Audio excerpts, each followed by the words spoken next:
जे काही वर्षापासून बिहार येथील महाबोधी विहार जे पंड्यांच्या आणि जातीवाद्यांच्या ताब्यात आहे ते मुक्त करण्यासाठी गेल्या 2 वर्षापासून भारतामध्ये नव्हे तर जगामध्ये, महाराष्ट्रात नव्हे तर देशामध्ये, संपूर्ण जिल्ह्यामध्ये महाबोधी विहार मुक्त व्हावं यासाठी आंदोलन चालू आहे। त्या महाबोधी विहार मुक्त होण्यासाठी भारतीय बौद्ध महासभेच्या वतीने प्रत्येक जिल्ह्यामध्ये आणि प्रत्येक राज्यामध्ये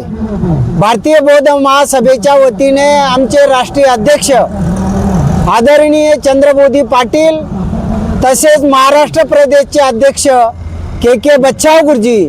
यांच्या आदेशानुसार धुळे जिल्ह्यामध्ये आणि आम्ही या जिल्ह्यामध्ये भारतीय बौद्ध महासभेतर्फे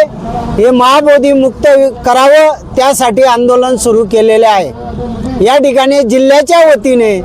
आणि महाराष्ट्र राज्याच्या उपाध्यक्षाच्या वतीने आणि आमच्या सर्व बौद्ध बांधवांच्या वतीने मी महाबोधी विहार मुक्त व्हावं यासाठी हे आंदोलन आज रोजी एका दिवसासाठी करतो आहे। जय भीम, जय